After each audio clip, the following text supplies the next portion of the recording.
Welcome back to episode 7 of Project X, where we're taking you on a journey with us to find private label product opportunities.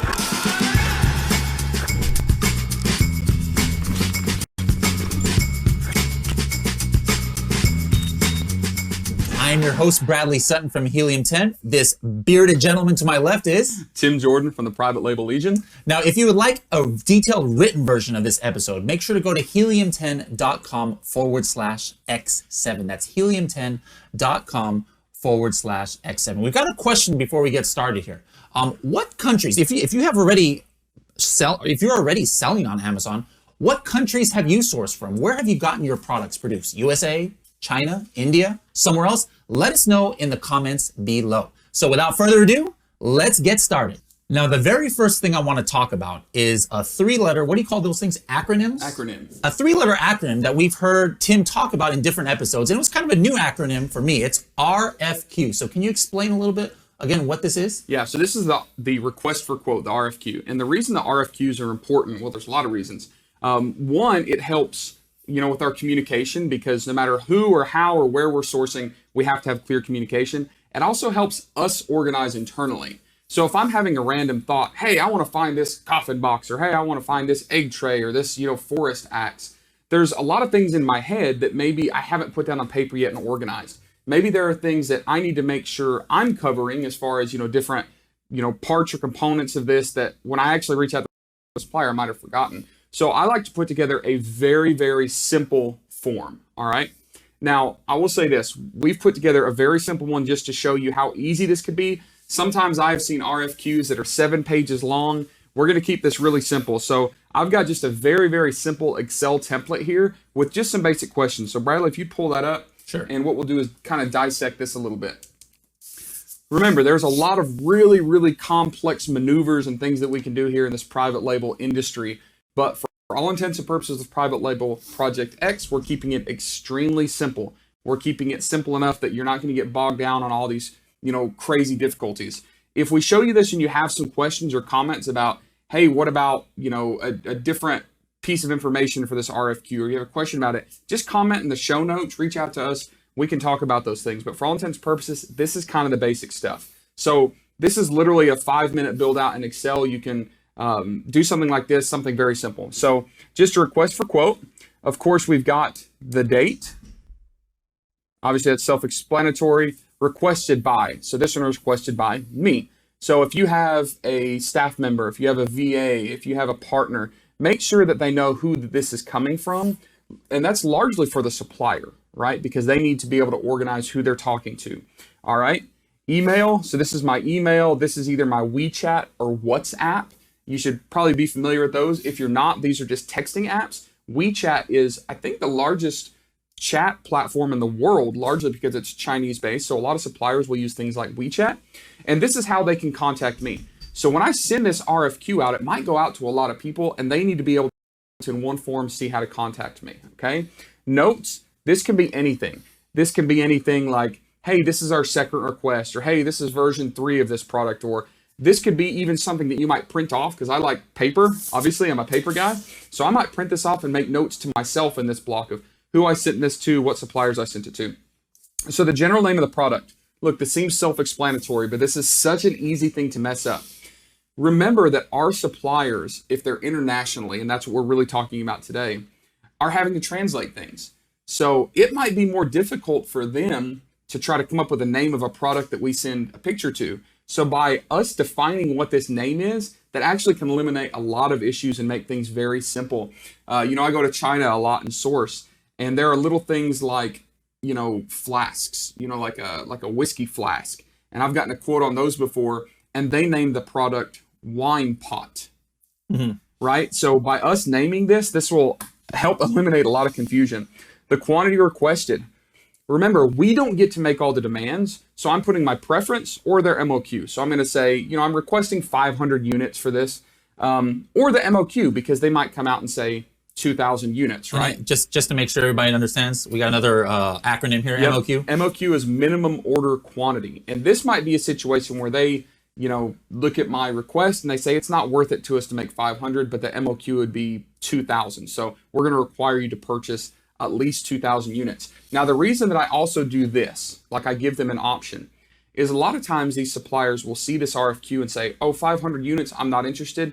And they'll just ignore you. They'll throw it away. They say, if their, requested quantity is 500, we don't want to do business, then they'll just kind of push you off to the side and you never hear back from them. But by giving them an option, and we'll talk more about relationships later, by giving them an option, they will at least feel empowered to respond to you, right? So all of this is just an information gathering stage. What if we requested 500, but we'd be willing to buy 1,000 and their MOQ is 1,000? If we didn't give them an option, then we might never hear from them again. We missed that opportunity. So general description of product, this is pretty self-explanatory. This could go into pages and pages and pages, but keep it simple if you can. So if you noticed, I said pictures attached for reference. So when we email this out, we also send pictures. Say we're looking for items similar. Items need to be of good quality. Please add the hanging hardware. Remember when we were doing our research in the last episode, we talked about the little hanging hardware, and we might send a picture of that, little metal thing you put on the back of the picture frame. Matte black paint. Units will be packaged separately for retail sale. This is important because if I just ask for coffin boxes and they say, sure, I'll make you 500 coffin boxes, what if we didn't tell them we wanted individual boxes or packaging for all of them? If you don't say it, you can't assume that they're going to know it. So what may happen is we do a product inspection later and we've got 500 loose coffin boxes. And then we say, well, I wanted a box. And they say, well, you didn't tell us that. So add as many details as you can right here. And then we're going to tell them, hey, we want you to supply a 3-inch by 5-inch sticker to each box, and the picture or file is attached in whatever we send this. This is important too, because remember, they might send us a quote and then later we say, oh, can you also put a sticker on it? And they say, sure, but it's 20 cents more, right? So now this is like eliminating all this communication because we know exactly what we want and we're telling them exactly what we want. And the way that we learn and the way we process information, by us writing it down, we can review this before we send it off and we realize, oh, there's other things that I forgot about, right? So it takes a little bit of work to this RFQ, but it keeps us organized. Dimensions of product, this is important. So 14 inches tall, 7.5 inches wide, and 3.5 inches deep. Over communicate here. We in the US use the standard system, so inches, feet, miles. Nobody else in the world does. If I didn't say inches right here, they're probably going to think centimeters, right? So over communicate.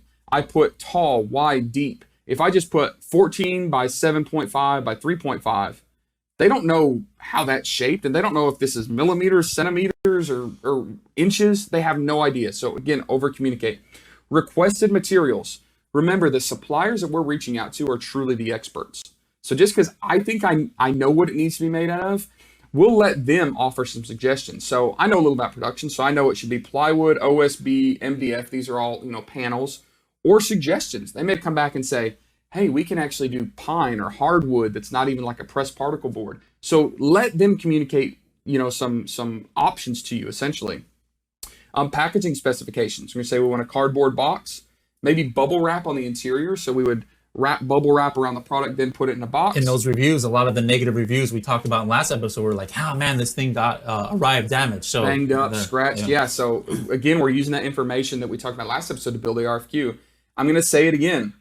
3.5-inch sticker on the outside.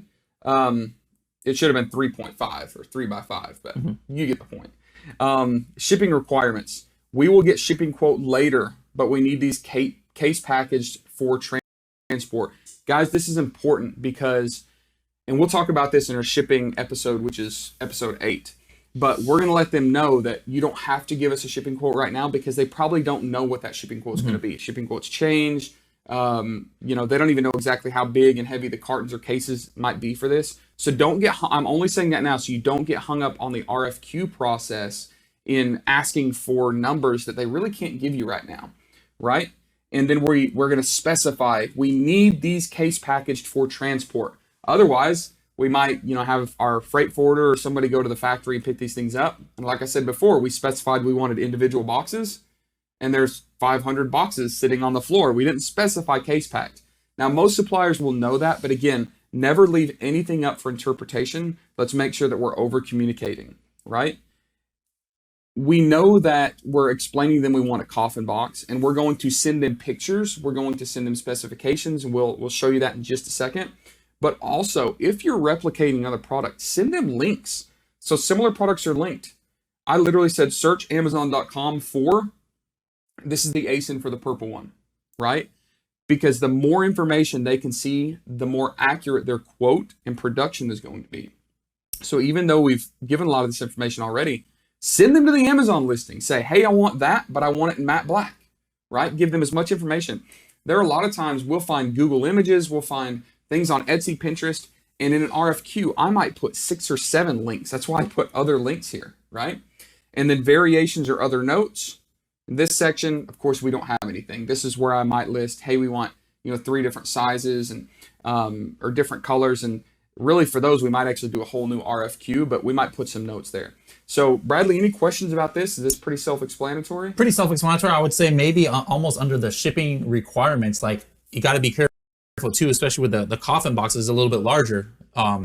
You might almost want to specify, hey, don't go above these dimensions, because like, let's say you're having things shipped to a 3PL, we'll talk about that in future episodes, or maybe your house, first, and then you're going to send it to Amazon. Well, to Amazon partner carriers have limitations, and you're going to get charged a lot more if it's like above certain dimensions. So again, if you leave it too open-ended, you don't want to end up with a box. Yeah, we package it in a case, but it's like the size of a whole pallet, Yep. Then that means you're going to have to break it all down once it gets here. So if you do have oversized items, make sure that you know what the Amazon requirements are for the case size, and then you'll be able to make sure that to communicate that to them so that they keep it under those dimensions. Yep. So again, with these RFQs, keep them simple. Make sure that they look professional. One problem is when we send out these RFQs to suppliers, if we don't look professional, they might not take us seriously. Because remember, they're having to validate us as well. Is this someone that I want to take the time to give a quote to? Is this someone that I want to take the time to work with? So when you do something like this, you're setting yourself above your other potential, competition that's also maybe reaching out to similar factories. And they'll kind of give you a little priority if you look really professional, because they kind of assume it's going to be worth their time to work with. All right, now the other thing that you have to remember is the RFQ probably shouldn't just be a standalone document. You should have other things with it. Now remember in my description, I said pictures are attached. So when I have this document or this sheet or whatever this form is, I'm going to have other things that I might attach or to send with it. So for us, remember we sent the ASIN so they can look it up, but we also want to make absolutely sure they have a picture of this thing. So we're going to send a picture. So Bradley, if you would pop this up, you guys can see. Very simple picture, right? Pretty self-explanatory. And then also remember that as part of the specification for the packaging, especially, we wanted a 3-inch by 5-inch label. Now, my suggestion on that label is to go ahead and send them a rough design of that now, like this. And the reason that we do that is they need to know if it's color, what type of label this is going to be. If they have this information now, they can get it quoted. So remember, we came up with Manny's Mysterious Oddities of this brand. So this is super simple. It's just a 3-inch by 5-inch PDF label. You can get these made on Fiverr, Upwork, a virtual assistant. You might make these yourself. Is that supposed to be Manny right there? I'm not exactly sure what that is or isn't supposed to be, but my designer threw that up. It looked really good. So again, remember, this is just for fun. You would, of course, brand yourself a little bit differently, but this is just for fun. So we've got Manny's Mysterious Oddities. We got a little funny catch line there, curating the curious. I thought that was pretty good. Couple things that you need to note. Made in China. We'll talk about this in shipping, but make sure on your labels or packaging that you're specifying made in China. That's a legal requirement. And if you don't put it in now, you might have to add stickers later, which is an extra cost. And then also remember, everything that we sell on Amazon has to have a barcode so they can scan it. Now that can be the FN SKU.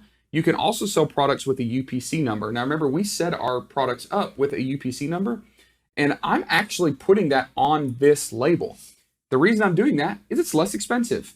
I'm not going to have a brand label and a UPC code. And if we have to do the UPC or FNSKU code on the package already, we might as well put it together with something like this, which actually looks better and more professional. It doesn't cost anything more to design it. So sending in the RFQ, attach it with this type of label, send it with a picture of the product, and then that should be enough that your suppliers can run with it. If they have any questions, they'll ping you back. But that's pretty much the RFQ, is a form and whatever kind of accessorial or complementary documents or images you might send with them. Now, once we do actually, have the final copy of this image, for example, what format can factories usually take it in? Do they have like special requirements or something? It can get really complicated, but normally if it's just a simple sticker, like a standalone sticker, it can be a PDF. Okay. If it's a logo that you want customized on your product or customized on, very specific packaging, they might need like a vector file or an AI file. So you can ask your supplier, when you get down more to the details of what type of file format they need. But generally, if we're just doing a simple sticker, and remember, for this case study, we're just keeping it simple, we're keeping it basic. This is all we're going to do on it. And once we get this supplied, assuming we find a supplier for this, you'll see exactly what this looks like. It should be just a cardboard box with a sticker on it, which is perfectly good enough for Amazon. All right. Thanks, Tim, for letting us know all about the RFQ. We got a lot of great information there. Now, the next step I would assume is, hey, where are we actually going to source this from? We asked that question at the outset. Those of you who do have products on Amazon, what kind of countries have you sourced from? So let me ask you that question, Tim. What countries have you sourced from, and what do you suggest that we do for this project? Well, let me start with your second question. What do you suggest? There's really no wrong answer. Remember, it's a big, giant world out there. There's a lot of different places to source from. There's a lot of different places that will work for one person, but not another. There's always tons of options. Personally, I've sourced from China. I've sourced from the US. We've sourced from third world countries like Central America, Haiti. We're sourcing right now in India. We're kind of going all over the globe. There's tons of options. But currently, I still think that the easiest place and probably the most available place to find a wide selection of products is China. And I know there's a lot of people that have, varying opinions. Like I said, there's a million different answers. But for our case study, because I feel like it is probably still the simplest place to do business with, we're going to go ahead and say China. So my question obviously would be like, well, why China for this one? How many percent of other applications that our viewers might see would you recommend China? Like, why would you choose China? Why would you not choose China? Yeah, that's again a big question. I'll try to tackle some of this. The truth is, most of the products in the world right now are being made in China. China, I would even say decades ago, started really focusing on manufacturing. And to be honest, they're pretty good at it. There's some junk that you can get out of China, just like any other country, but some of the most technologically advanced manufacturing processes are in China. Their industry is really, really heavily supported. Their logistics system is good. So the truth is, because China produces really more goods than most anywhere else in the world, almost combined, it is actually easier to find the products that we want. So for simplicity, it's really good. Another thing that China does very well is they have, again, this logistics system set up well for us. Generally, they're very good at exporting. The exporting procedures or processes are pretty simple. Communication is pretty well established.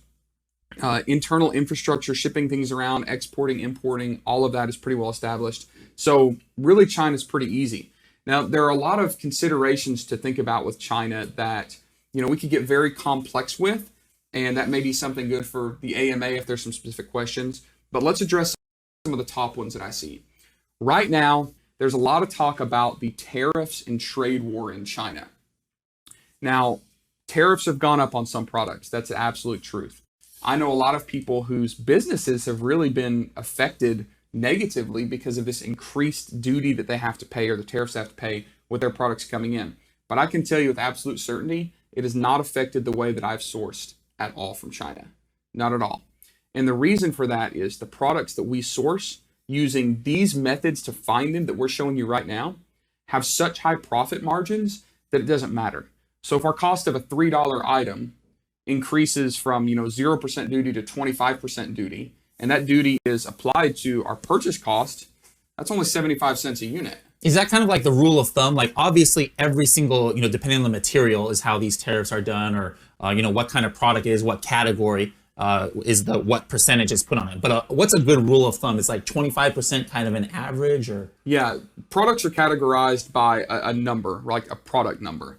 And that number is recognized universally. And on that catalog of numbers, essentially, there's very, very few items, very few that are over 25%. The majority of products that would apply to like e-commerce sellers like us are anywhere from about 2% up to about 18% right now is the average. So there are a few items at 25 cents.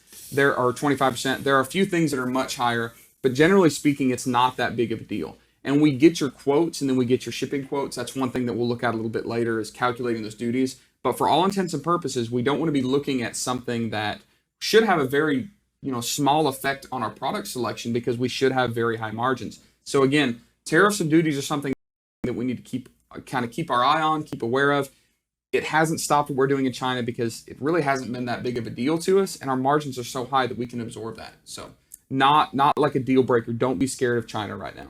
Okay, so we're decided we're going all in on China for this Project X. What's the next step? How do we start looking for who we're going to get this product from? Yeah, so now that we know we're going to China, we need to talk about how we engage with suppliers. So there's a lot of different ways to source from China. The most common is Alibaba. Alibaba. So let's pull up Alibaba.com and let me do just kind of a brief tutorial on Alibaba. Now, you guys have seen Alibaba in this case study before. We talked about it a little bit in product validation to make sure that products aren't saturated. And Alibaba does a really, really good job of coming across as a very, very slick, polished sales platform, essentially, right? But is Alibaba a sales platform? No. Alibaba is the most complex and sophisticated phone book in the world. Okay? Alibaba is not a sales platform. Alibaba is just a business directory. Now, Jack Ma, when he had the idea and the vision for this that became Alibaba, it really was just a business directory. It was ways for people throughout the world to find manufacturers specifically in China. Since then, it's spread out to a lot of different countries. You can use Alibaba to search almost all over the world. There's even US manufacturers that advertise on Alibaba right now. But if you think of Alibaba as a phone book, we know how to basically engage with it. And if we make sure that we're aware it's not a marketplace, it's not actually a sales platform, then that's going to simplify some other things that we're going to talk about later. Okay, so let's just level set. This is just a business directory, but it's one that we can use. So of course it has a search function, and the way the search function works is not necessarily helping us find a product. It's helping us find a manufacturer that can sell that product. So because we're doing coffin shelf, let's go ahead and type in coffin shelf here and just see what comes up. Now, what's interesting here with this Alibaba is it's kind of a mixed bag of good news and bad news. And we've talked about this. We actually showed you the search before when we were looking at, potential saturation. We don't see any coffin shelves on here. All right. It's not there. It doesn't exist. Now, that's great because we don't have a saturation problem potentially, but it's also bad because how are we going to find this, potential supplier? Now, we didn't go to Alibaba to actually find the coffin shelf. We came to find a supplier. So if we look at these listings, this is very different than Amazon because, there's a product, but more importantly is a supplier. All right. So they make this, wooden cup tree, but look, wooden crafts company. They make wooden crafts. It has supplier information here. You can contact the supplier. There's all sorts of stuff going on here. If we just keep scrolling down and looking for something, nothing's really popping up. Again, that's a good thing. But let's be thinking about a manufacturer that can make this as opposed to looking for the actual product. So if you would please, sir, type in something like small bookshelf. Because if we think of the product itself, this is kind of what it is, Is right? bookshelf one or two words? I don't know. It auto-filled to one too. word, so we're good. All right, so what we do here is get creative. Remember, we're talking about creativity. Now, it's interesting if you look on this page, a lot of these are large bookshelves, obviously, but check this out. Over off to the side, it looks like a mail organizer, right? So looking at this, I might think, hey, they're making a small wooden, paneled item. They might be a potential supplier. Let's keep scrolling. It looks like a lot of large bookshelves. Yeah, the Alibaba search algorithm might not be as advanced as the Amazon search algorithm because even might though we not put be. small. So a bunch let's of do big this. ones can- Remember, there are some keywords for desktop bookshelf. Mhm. Let's try that. Do I still put small? Kill small. All right. Desktop bookshelf. Getting a little closer. Getting a little closer. Some of these are smaller. So essentially what we could do is we're basically scanning through here and cruising through here. See, like here's a small one. This is a desktop one, small panels.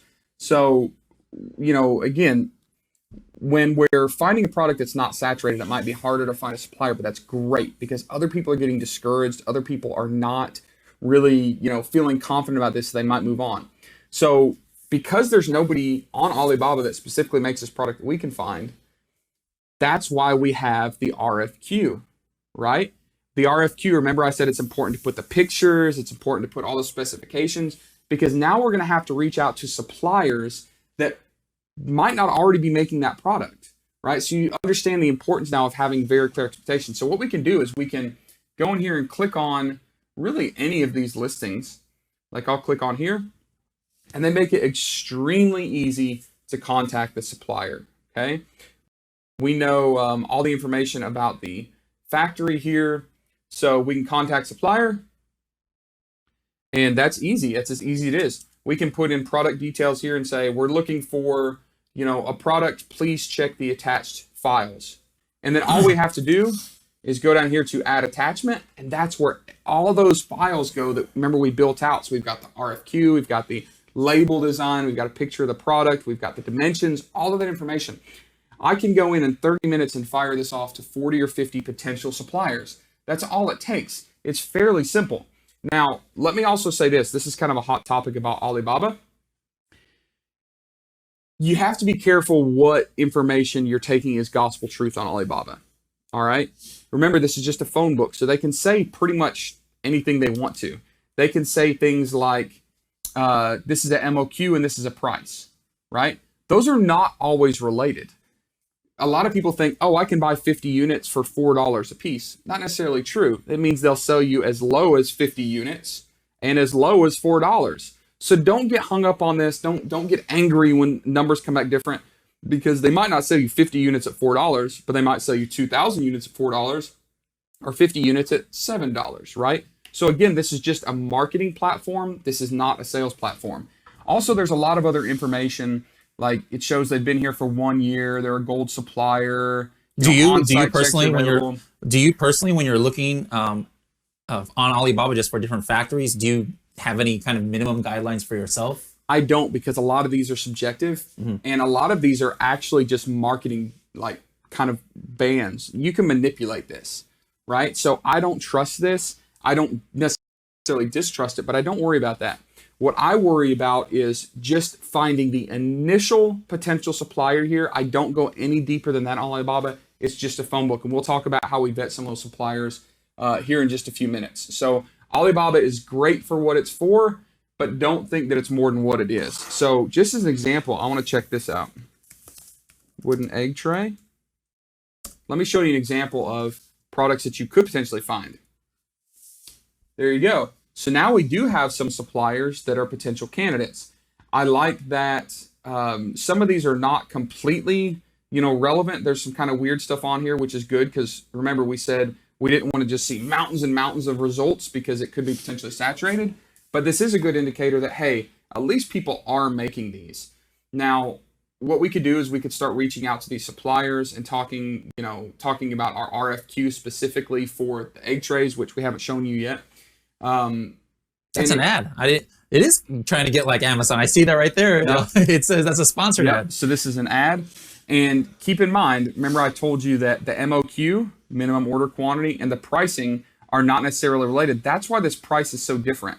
And the reason that price is different, they might say, hey, we can do a 4-hole egg tray, or we can do a 60-hole egg tray, or different quantities will affect the pricing. Again, I'm not getting too deep into that. Don't get hung up on that.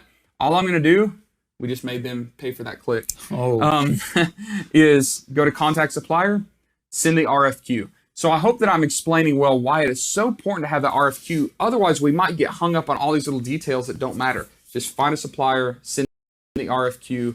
That's it. Another way that we like to find potential products, personally my favorite, is through sourcing agents. Sourcing agents are a valuable asset.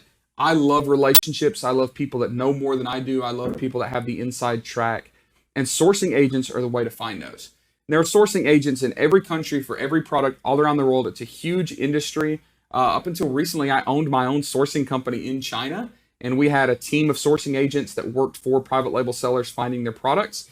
And that's what we were very, very good at. We had these personal relationships. We didn't even advertise on Alibaba. People just came to us through other places. Now, the way that sourcing agents typically work is they're normally going to charge a commission. Okay, and that scares a lot of people. But remember, you get what you pay for, right? So if I have to pay an extra, few percentage, 3% or 5%, that's kind of industry standard in China, extra on top of a product. So for every dollar I spend, I have to give them 3 or 5 cents. That could be potentially very valuable because now we've got someone that could negotiate the prices lower for us. They can find factories that we'd never find anywhere else. Remember, there's just millions of factories literally in China, millions of manufacturers that aren't even listed online. So sourcing agents can help you. And it's also really nice to have boots on the ground in China. And remember, there's been this stigma over the years, like, oh man, we need to go direct to the factory. And that's okay. If you have a relationship directly with a factory owner, you visit the factory, we'll talk about that maybe a little later, but that's important. But don't think that, trading companies, sourcing agents, these are middlemen, they're just going to ramp up the prices, because there's a lot of advantages of doing that. Like Tim said, boots on the ground, they speak the language. They also have a lot of more buying power. We're just one person making one order of 200 or 400 coffin shelves. But if a sourcing agent goes to a factory, they have a relationship with that factory. And that factory owner knows that this sourcing agent probably could bring them a lot of business. At the same time, another thing that people are worried about sometimes is, oh man, what if this factory goes and kind of like backdoors my product, or they want to go sell it on Amazon, themselves, just you dealing with them, they might not care if they lose your business because they're going to make a lot of money on selling their own coffin shelf, right? But if it's a sourcing agent, they're not going to want to burn that kind of bridge, because again, if they piss off that sourcing agent or that trading company, that means they're potentially going to lose all of the business from them. So don't just think that, oh my goodness, I can only deal with the factory directly. I don't want these middlemen, because sometimes that 2, 3, 4% commission is definitely worth it in the long run. Yeah, so again, there's not just one right way of doing this. We're showing you a lot. You can source yourself through Alibaba. You can find sourcing agents. One of my personal favorite, and one that I've been doing, helping other sellers with for a long time, is actually going to China.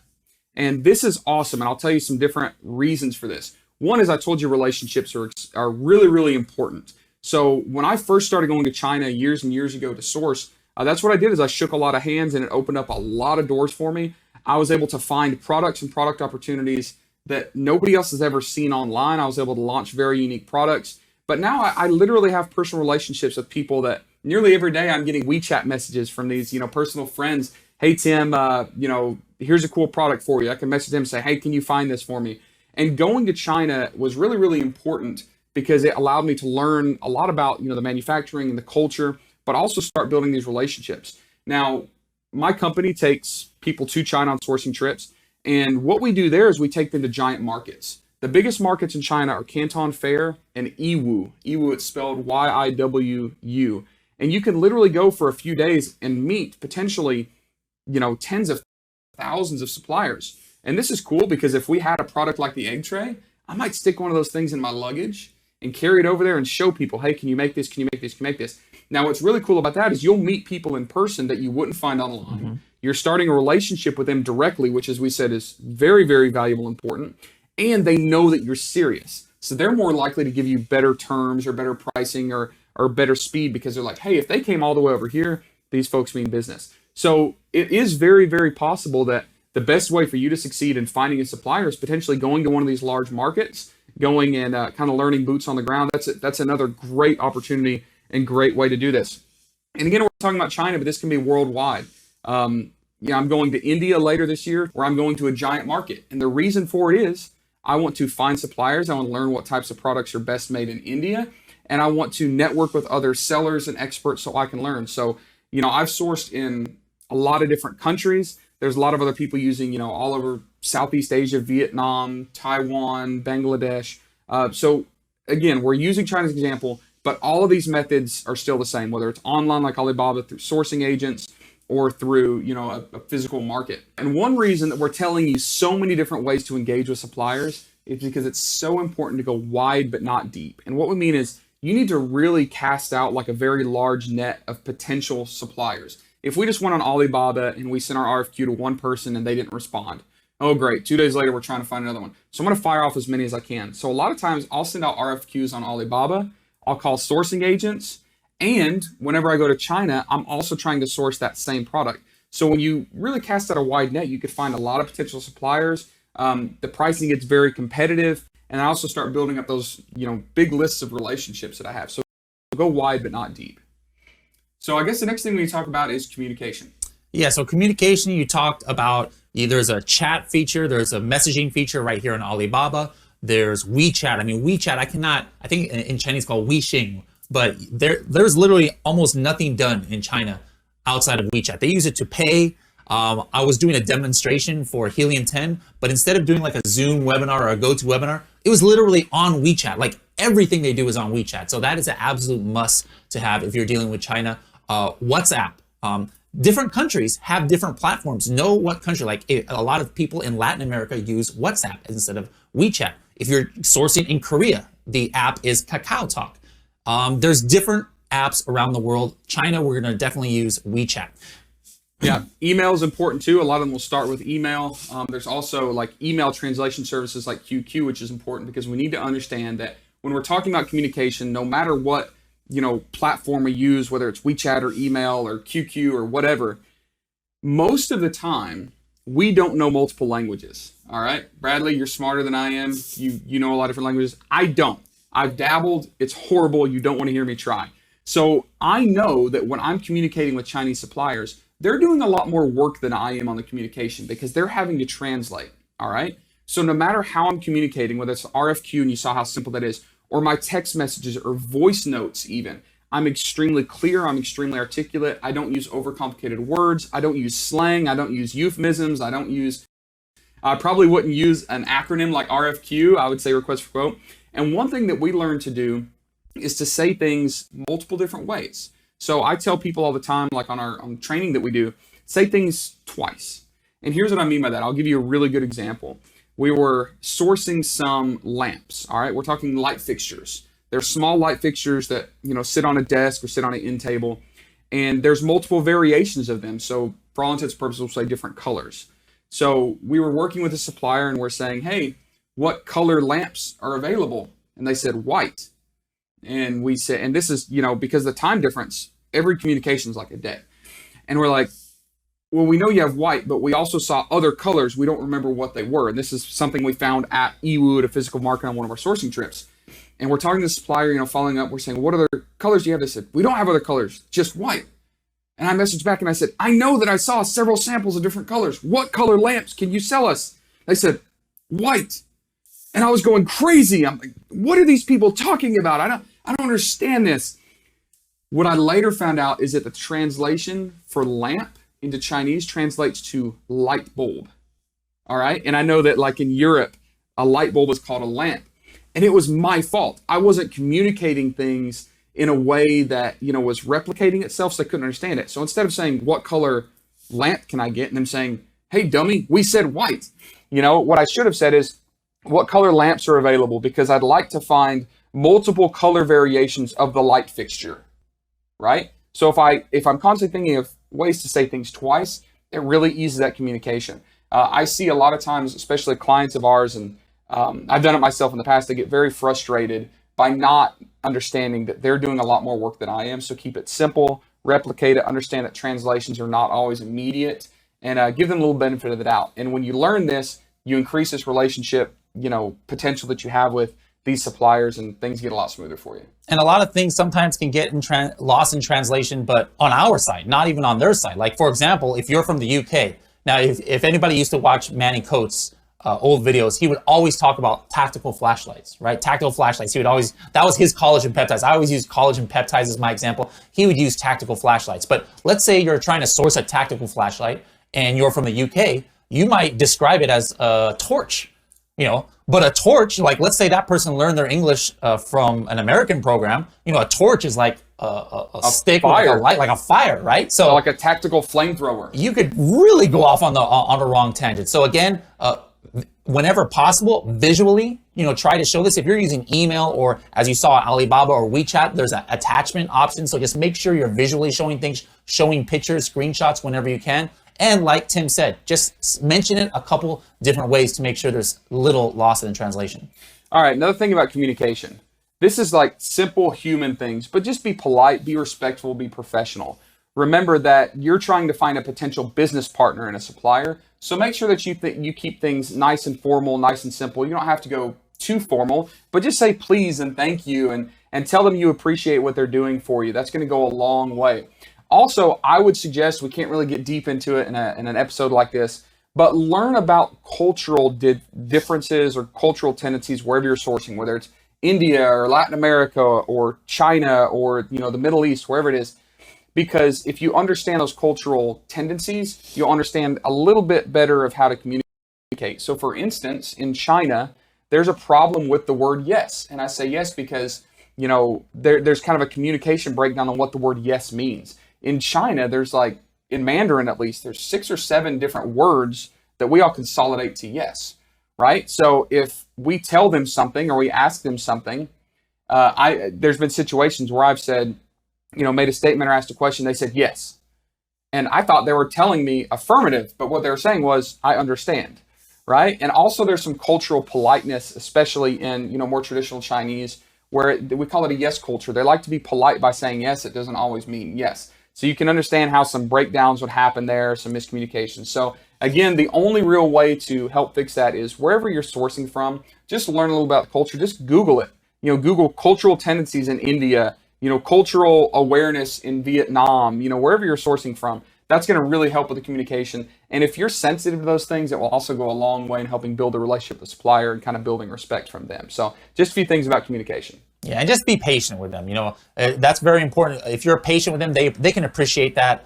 And don't get frustrated because me, working with customer service here at Helium 10, and sometimes people yelling at me or trying to cuss me out or something, that really doesn't inspire me very much to give my best effort. So keep that in mind too. If you're yelling at them or berating them, I'm not sure that that's really going to get you a long ways in trying to get what you're with what you're hoping for. Yeah, because that doesn't build a relationship. And the truth is, when it comes to sourcing, relationships matter almost more than anything else. That's why I go to China, is build those relationships. It really helps.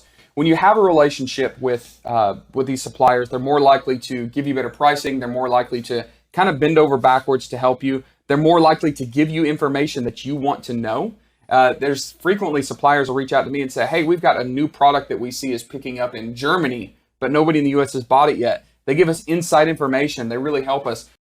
So those relationships are massively, massively important. If you treat your potential suppliers the way that you want to be treated, they're going to treat you well too. So don't mess up on this whole relationship aspect, and don't think that it's not important, because it absolutely is.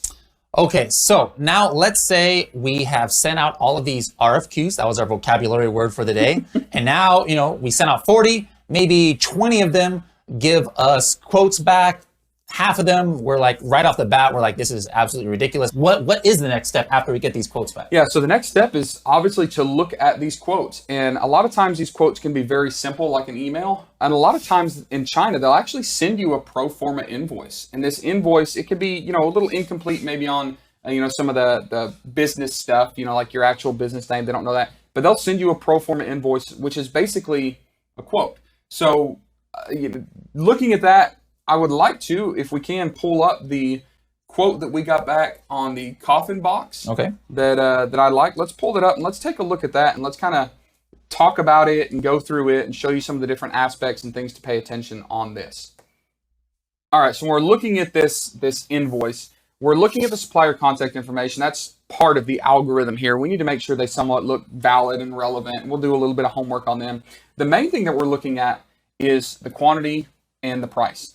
So they're telling us that they can create 500 units, right, at US dollars, $4.24.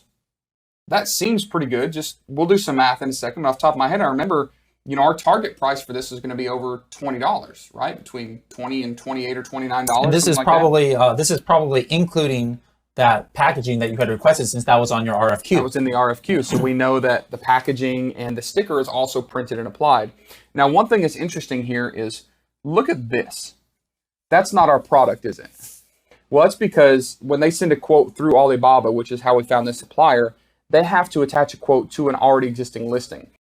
Now, a lot of people get scared here, and a lot of people say, oh, they're sending me the wrong product. No. Dive a little deeper. We're helping explain how these transactions happen. So what they did is they just used kind of an old listing. That's why, even the dimensions aren't right. But in the product attachments, that picture, guess what it was? It was the black coffin box. But remember, there's still some questions here. Hey, if they don't sell the coffin box, how do we know they can actually make it? The pricing looks good. The MOQ looks good. We don't know who these people are. How do we know if they're valid? So what do? Ask for a sample. We ask for a sample. And for the sake of speeding up these episodes, we've actually already asked for a sample. And guess what we have today? Our coffin box, the Manny's Mysterious Oddities coffin shelf. And if you look at this, all we did was ask for a sample from them. And they gave us a price of about, I think it was $100 to create the sample and ship it, which isn't bad for one unit. Remember, they had to design it, but the quality looks decent. It's the matte black paint that we wanted. Look what I see here. Yep, we've got our hanger, which we asked for in the RFQ. Basically, everything that we were looking for. So now we know, hey, these folks actually can produce this product. We know that, they should be a legitimate supplier. The size, the dimensions, everything we asked for, we have. So now that we have our product and we have the invoice, we know that, hey, this looks like a pretty good deal. Sometimes when we get to this point, when we get a quote, there's actually a kind of like a higher level hack I want to share with them. This is something that was from our Elite Mastermind that we first had. If you want to know more about Helium 10 Elite, just look in the show notes. But one of the first times that we launched this was like, let's say we had gotten a quote for like this wooden egg tray, and it came out to something like this. Well, there's this hack on a Chinese website that I think you've used before, 1688.com. A lot of higher level people know about this. And basically it's all 100% in Chinese. It's for the Chinese market. And a lot of times the prices on there are a little bit less even than what you might get from a factory. And so it gives you a little bit of bargaining power. So here's kind of like, in a nutshell, what that process would look like. Let's say you get a contract like we just did right here for the coffin shelf, but let's say it was for the egg trays, and like we see this one right here, it's $4.50, let's just say. So what I would first do, I do not speak Chinese. I would go to translate.google.com and I would say, let me go from English to Chinese. What should I do? Traditional or simplified? Simplified. And I would say wooden egg tray. All right, so I'm assuming that this is a one here, and then now I'm going to go to 1688.com, and as you can see, this website is completely in Chinese. All right, so right up here in the search, I'm going to paste that translation. I don't know what it's telling me there, and then hit the button search, and then I start looking here at similar ones. Okay, so then let's say I see one that was exactly like the quote I had gotten for like $4.50 or whatever. And maybe it looks exactly like this. So I'm like, okay, I can't really read, what this is, but I can definitely tell that this is a price 20, what is it called? RMB, yuan, all right? Yeah. So let's just say, hey, I'm going to order, a bunch of these, like 500. What is 20? The next step, I'm going to go to xe.com. That's a currency converter. I'm going to say, let's go from Chinese RMB to US dollars, and we're going to do 20. And then it comes out to 291. So if this was the exact same one, this is something that you can actually use in your negotiation and say, wait a minute, you're quoting me wholesale here, but here on 1688.com, it's $2.91. Now, this is not to say that you're going to get them to go down to this price, because again, we talk about packaging and things like that, but it's just a little kind of high level hack I wanted to share with you guys, something that can help you get cheaper prices. We now return to our regularly scheduled program of the coffin shelf. So we got this quote on the coffin shelf. Looks pretty good to us. $424, includes the packaging. We got the sample. Everything looks good. What's the next step? So the next step is we need to find out, based on the cost that we have here, what kind of profitability we're looking at. All right, so we're here on the coffin shelf page, and let me look at the Sourpuss one here. And I'm going to use the profitability calculator from the Helium 10 Chrome extension. And what this is doing is it's pulling in the information from this listing, all right? Amazon displays what the dimensions are and what the package size is, the weight and all of that thing. And it's just pulling that information in. And so we can see the dimensions. Actually, that's pretty much exactly what our dimensions is going to be. It pulls in the weight. It tells us, hey, this is going to be a large standard size. It pulls in the price. Now, I don't remember what we had said in that last episode about the price. You remember like what kind of range we were going to be in? Yeah, well, let's just stick with this. Stick with $25.99? Yeah. Okay. Now, remember, this doesn't show the additional shipping that the other listing is with FBM, but we're going to sell FBA, so let's just keep it at $25.99. Okay, this one right here, it just puts in a default of 1. This basically means how often are you going to turn over your inventory? So you're probably in the beginning not going to be bringing in shipments every single month. So I'm just going to say maybe the first shipment will last us, what, 2 months? 3 Yeah, months? we'll 2 say months? 2 months. All right, so I'm going to put 2 months right here. And then this here, it puts in just a default 20% of what the retail price is. But this is what we have to do, or what you have to do. You have that quote. So what was that quote? 424? 424, yeah. We're going to put that right in here.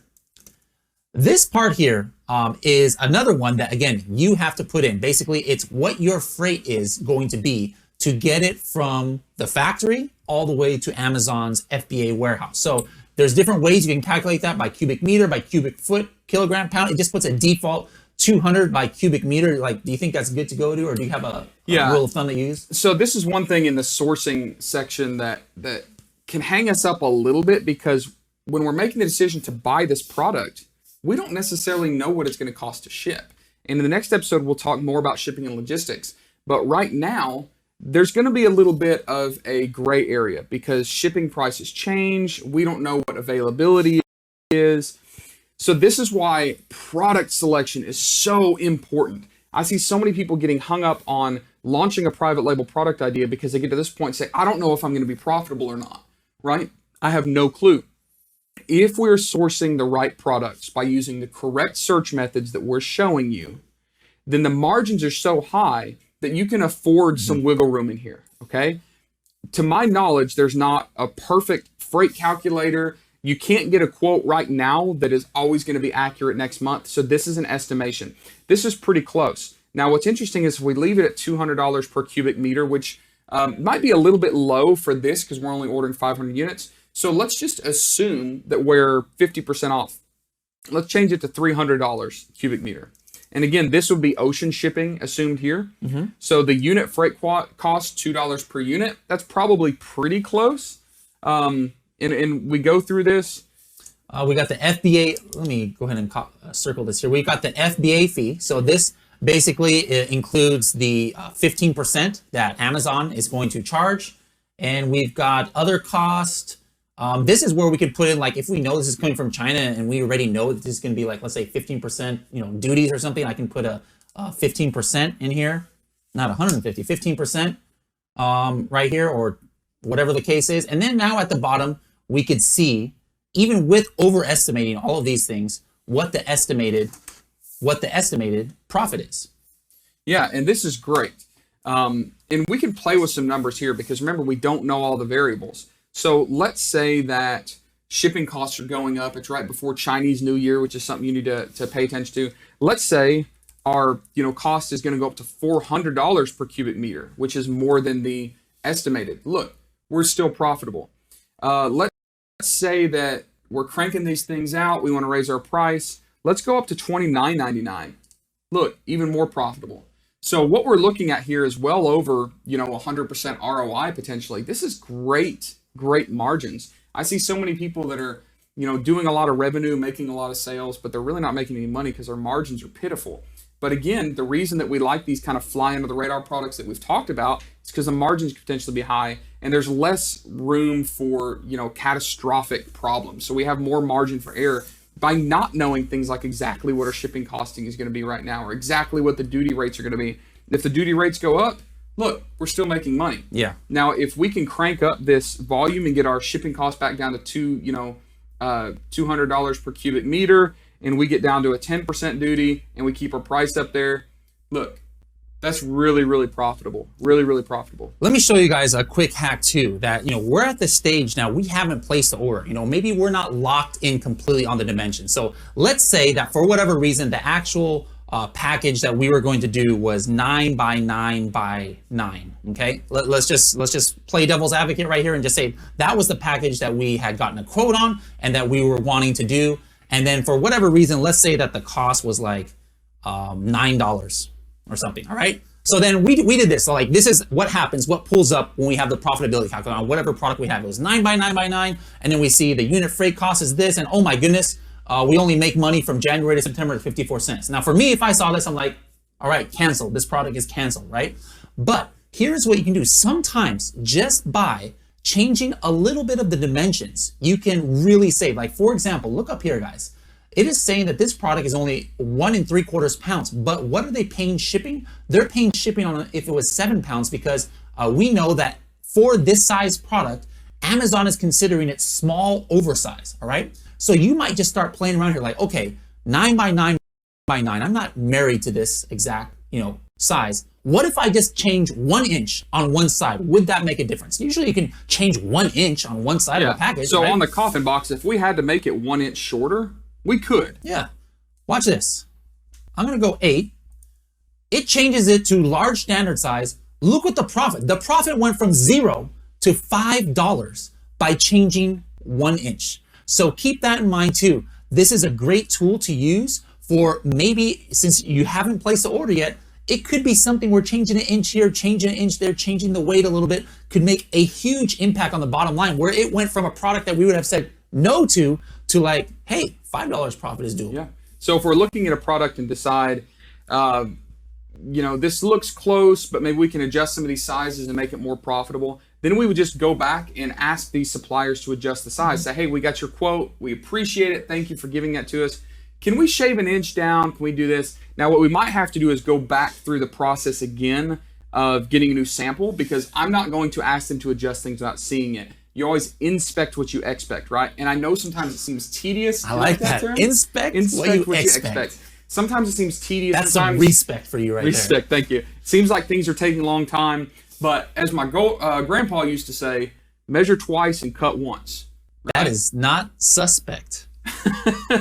And what that means is, don't try to rush this process. Take your time, because there's too much at stake rushing the sourcing process. If you need to go out and get 6 samples from 6 different suppliers, do that. Yeah. If you need to, adjust sizes a couple times, and if this wasn't perfect and I said, I don't like the paint, can you, change the paint and send me another sample? Go ahead and do that, because once you actually basically decide to buy this, you're locked in. Yeah. So we know that based on this rough, calculation here, we know that we like the sample. We know that the quote looks good. I think we're going to buy it, right? Let's do it. So my question would be like, okay, we got all this. We got the quote. Maybe we did some negotiation. Maybe we didn't. Regardless, we're ready to go. Terms, payment types. Like, I don't think they maybe some of them have PayPal, but I don't think they have, what's those apps like Cash App or Venmo? Like, no. They don't say, hey, can you Venmo me the purchase order? What are the payment types and payment details, I guess, that you can tell us about? It's all over the board. There is not one right way of doing this. I'll tell you the most common. The most common is a bank transfer, wire transfer. It's called TT. You'll see it T/T. This scares a lot of people. A lot of people panic because they find a product on Alibaba and then they want to pay through Alibaba. But remember, we said Alibaba is a phone book, right? So I've had countless customers come to me and say, hey, Tim, I'm worried because they listed their product on Alibaba, but they want a wire transfer. This seems like, kind of sketchy. I say, no. Alibaba is not a sales platform. It is just a phone book. So if they want a wire transfer, that's just a business transaction. Just make sure it looks legit. You can ask around. You can get someone to investigate that for you. But generally speaking, it's legitimate. Now, Alibaba has a second feature. It's very separate. It's kind of like how eBay partnered up with PayPal for payment, processing. And it's called Alipay. Alipay is completely separate than Alibaba as a phone book. Now, some sellers allow Alipay, and Alipay does some cool things. It's got, some like protection services maybe built in, kind of like PayPal does that we're familiar with. So Alipay is probably the second most popular. There are some people in China, some factories that do accept PayPal. Sometimes they want you to cover the charges for those. There's a lot of little quirks, but usually wire transfers, Alipay, PayPal, even to personal accounts can be legitimate. Right now, China is trying to, at least in some regions, trying to promote entrepreneurialism, right? They're trying to promote these small businesses, and they give them incentives for having, small cap bank accounts. So I have very good friends in China that have bank accounts that are, have to be tied to them personally. And it looks a little bit hokey when you get this, factory invoice and say, well, send the money to this PayPal person. Some people have gotten scammed in the past, but this is where relationships matter. Talk to them, message them. You maybe can find some resources that can do a little bit of checking up on them. But generally speaking, it's not unusual to have all these different payment options. Just remember, this is a business transaction. Do your due diligence, but don't get, too bent out of shape about something if it looks a little unusual to you, because it just may be something that we're not used to, right? Just be new to us. So a lot of different payments, but wire transfers, Alipay, PayPal right now are the 3 biggest. There are some other third-party payment services, but they're a little less common right now. Okay, now the last thing I want to talk about today, we talked about different specs, respect, suspect, expect. An important process of this is inspect, all right? So how does inspect or inspections play into this sourcing process? Yeah, well, this ties into what you asked about payment terms, right? You should never pay your supplier 100% up front for these products if they haven't started producing them yet. So generally, these suppliers want a deposit. The two most common are a 30% deposit or a 50% deposit. Okay, 30 or 50, with the remaining 70 or 50 being paid when the goods are complete. Now, one of the biggest mistakes I see people make in sourcing is not inspecting what they expect, right? So they pay this deposit, the factory makes the product, and then they pay the remaining balance and get it shipped. And guess what? Sometimes it's not what they expected it to be. All right, the time that you're going to do the inspections is after the goods have been produced and right before you're going to make the final payment. So once they advise you, hey, the goods are done, it's time to get these things shipped, you're going to say, hold on, time out, let's do an inspection first, and then you'll worry about the final transfer. Okay, we're looking at this invoice and we're looking at the price. And one thing we need to talk about is price negotiation. This is kind of a hot topic in this industry, and a lot of people have a lot of different varying opinions on what we can negotiate and what we can't. But imagine this, if you're an Amazon seller selling a $20 item on Amazon and someone's messaging you through Amazon saying, hey, can I get a $1 coupon or can you decrease the price for me? Like, that's kind of a pain in the tail, right? It's not necessarily worth our time to go through and do that for all that communication. Now, I realize that's one item as compared to what we're talking about, which could be a very large order, but still the same principle applies. One thing that I had to learn when I especially started going to China myself and learning from these suppliers was that they frequently do not really need our business, right? We oftentimes need them more than they need us. And this is a very interesting thing that, kind of a revelation that I had to gain, and I had to gain a little bit of humility. And I see this very frequently not talked about, in this Amazon space or the seller spaces. We think we have the upper hand. We think that we're the buyers, that they're going to give us these great deals and they're going to reduce the price when they might have orders coming in from all over the world and they don't really have time to deal with this. Like we've talked about in this coffin box, they gave us a quote for 500 units, but it's only $2,000, right? So they're going to stop their assembly line, retool, reset up, cut the templates and get the paint for only a $2,100 order. They can't have much profit in there. So, I'm looking at this price and I'm thinking to myself, this is fair. I don't want to disrupt this relationship by, trying to barter back and forth on a cheaper price. I'm going to go with this price, right? So when we place this order, we're going to stick with this. Now, later on, as we build a relationship and we're placing larger and larger and larger orders, maybe we can negotiate a little bit lower price. But we definitely don't want to ruin the relationship. We don't want to come off as kind of pain in the butt customers for them, because then we could potentially lose our suppliers. And like when on this coffin box, that was hard to find. There's not a bunch of people lined up making these coffin box shelves, right? It took us some time and some work.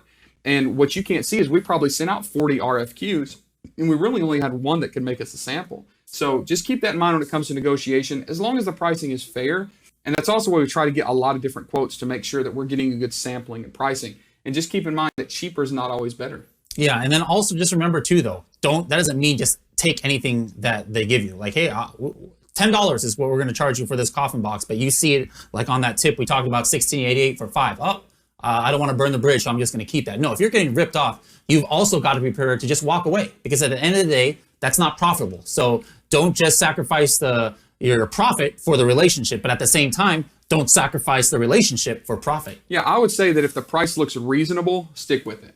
All right, guys, today we've shown you how to find and vet suppliers so that you can come to a purchase decision. Now, there's still a lot more to do before we get ready to make our Amazon listing. So in episode 8, what are we going to go over in that one? Yeah, we're going to talk about shipping and logistics, because now that we're buying the products, we have to talk about all the things included with shipping it, importing it, tariffs, duties, all that. It's going to be a really big episode 8, a lot of good information for you. There's tons of stuff that a lot of sellers completely just take for granted. They just think they're going to push a button and order and it's going to be there in 2 days, like on Amazon Prime. That's not the case when we're ordering from China. So we're going to go all into that on the next episode. And Tim, I guess we'll see you and them on episode 8. All right, sounds good.